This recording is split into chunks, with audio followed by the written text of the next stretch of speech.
Hello everybody, this is Jon Edwards, and today I'm joined by Jason Coleman.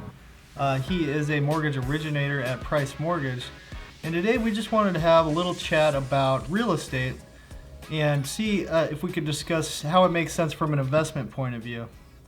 So anyway, with no further ado, let's get started.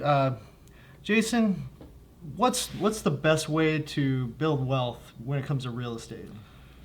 Well, that's a great question, and there's a lot of different ways to build wealth. So, the first way would be just buy a house, right? So if you're not currently a home owner, you're missing out on your monthly rent is paying someone else's retirement fund. Yeah. Basically. So I know on our first home we bought in my 20s, which was a while ago, maybe like a couple of years ago. We stayed in that house for 13 years.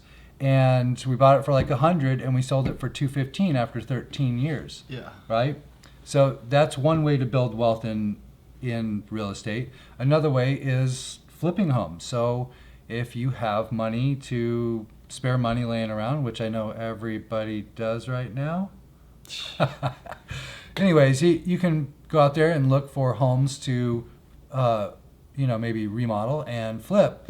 And in a hot market like right now, it's very difficult to get under contract. So some of the other ways that you might find these homes is get on Craigslist. Maybe someone's trying to list their home and sell it by themselves, and they haven't done any repairs or upkeep in the last 30 years. Mm-hmm. Who knows? And you just have to make those calls to find the deals. You're going to have to put in the work. Another way is to buy and then rent it out and have someone else pay the mortgage. You be the landlord, and they pay the mortgage down for you over a period of 10, 15 years, and hopefully you're cash flowing, like say the mortgage payment is $1,200 and you're bringing in $1,500 or $1,600. Rents are skyrocketing right now. So I think that's a great way to build wealth.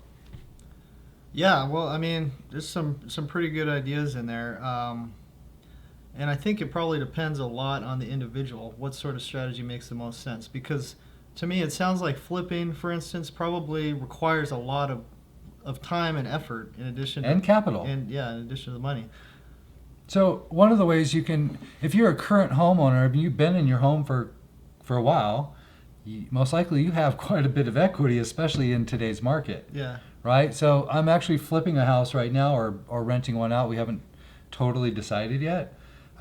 We were kind of leaning towards renting, and we're just going to have to see. But if I was to flip it, I can make instant profit. But if I was to hold it, I think for 10 years I can make double or triple that amount of money, because the renter will pay down my mortgage while the home price keeps appreciating, right? So if it appreciates 3% a year, right now I think we're seeing some 6%. Yeah. Which is out of control. But so the way I'm doing it is I'm taking equity from my primary residence. I'm opening up a home equity line of credit, and I'm using that for down payment, and I'm using it for renovation. So once it's done, and say I decide to keep it and rent it out, then what I will do is probably refinance that mortgage, do a cash out refinance, and combine it all into one. So it frees up my home equity line of credit again, and I can do it again with a different home, right? So what's that called? I think there's a method. I think is it the Bur Method? Is that what it is? Yes, it's the Bur Method. So you can look that up on YouTube. And it's buy, what is it? Buy, renovate, rent, and repeat. Right. Yeah. That's yes. What it is. And there's a ton of videos on YouTube that go over the Bur Method, right? Mm-hmm. And it's very popular, and it is the way to leverage money. Yeah. So using other people's money, the bank's money, to make money. Obviously, you have to have some skin in the game in order to get that rolling. So you have to have equity in your home. You have to have a little bit of cash, maybe some reserves once you start growing that portfolio. Yeah, and so I mean, the two different strategies, being a landlord versus flipping a property. I think renting a property long term is kind of a safer bet, right? Than trying to do something in a short amount of time. I mean, and there's pros and cons to both. You Yeah. know, I mean, are you going to give the property management company a cut of your cash flow? Are you going to do it yourself? You have to decide, Do you know a good handyman that can take care of these renters when stuff breaks? And inevitably stuff will break. You know, that's just the way it goes. If somebody wants to be pretty much completely hands off, is rental real estate a viable option for them, or do the management fees make it not worth it? So you make your money when you buy the home, Yeah. right? That's not like anything, any investment. If I'm buying a hot rod, I make my money on the buy of the car. I make my money on the buy of the home. So if you don't buy it right, then no, it's, the property rental management company is not going to be a good idea. Yeah. And it might be tough in this market to be buying rental properties because there's just not enough inventory right now here in Maricopa County. Are properties cash flowing? Are you able to find properties that cash flow a little bit with a mortgage? Yeah, absolutely. And I think one of the better investments might be like a fourplex or a duplex. So when one renter leaves, your occupancy rate versus single family. So if your renter leaves on a single family, you have no cash flow. Right. Right. So if you're buying a fourplex and one tenant leaves, you still have cash flow. And you can mortgage a fourplex. In fact, if you're a veteran, you can buy it as a primary residence, live in one unit, and rent the other three out, essentially living rent-free, right? FHA, same thing. Yeah, that's my other question is how's the financing different for that? I know, you can get pretty good favorable financing with the agency type mortgages when you own your own home, but how many units can you have and still get that kind of favorable financing? So up to 4 units. Okay. So otherwise, if you're into apartments, that's more of a commercial financing type deal. So as a residential mortgage broker, that's any lender in the residential space, 4 units is the max, right? So, and I do quite a few of those here and there. It's not super popular. Obviously, the single family, there's more single family homes out there. Yeah, there's just not that many in Phoenix. There's not that many. There are quite a few duplexes, triplexes, and fourplexes are a little bit more unique, a little harder to come across. Okay. But definitely, if you're a veteran or doing FHA, if you're a veteran and you're doing primary residence on a fourplex, the sky's the limit because this year they pulled off the loan limit. Wow. For VA.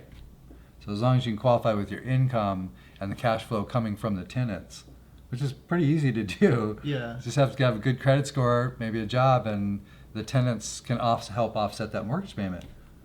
It's great. Actually, that's one of the best investments. I imagine they did that just because home prices are rising in some parts of the country quite a bit. So all over. For veterans trying to get a home, they might need that higher limit. Yeah, absolutely. Well, with rates being, they're the lowest they've ever been as far as in history. Ever. Yeah. Ever. How is that? I'm sure you're slammed, but what are the nuances of the mortgage market these days? And I know it's always a process. You always got to tell clients that it's a pain sometimes to get through. Right now in the mortgage industry, everything is running over capacity. The banking industry can only handle $2 trillion mortgages a year nationwide, and we have $11 trillion in mortgages. Right. So that's not even close. It's going to take us a couple of years to take care of everybody. A couple of years to catch up to this pipeline, this wave of refis. Unless rates all of a sudden go up, but they're saying rates are going to stay down for years. Wow. Yeah, so it's a great opportunity to take advantage of it. And I think here in Maricopa County in Arizona, we're going to see appreciation, another price spike because of the demand and the low inventory. Yeah, the low rates, you're going to improve affordability and demand too. And it seems like a lot of folks continue to move here. Yeah, who wants to live in California? New York, what are the taxes out there? What's the cost of living? What's, the prices of homes in California out of control in most areas. Yeah, now that you can't deduct the state and local taxes, and you have work from home, which means there's a good possibility a lot of folks could leave some of the higher priced markets and come to a place like Arizona. Absolutely. You sell your $1 million home in California, which is only 1,500 square feet, and you come to Arizona. Yeah. Now for $250,000, you're buying the same house. Right. Yeah, and you can stay home and work now, right? Yeah. So yeah, I agree. I'm pretty bullish on real estate here in town. Yes, you should be.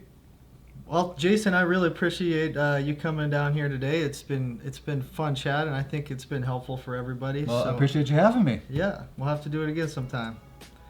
Thanks a lot, everybody. And if you have any questions, feel free to give me a call or give Jason a call, and we can help you out.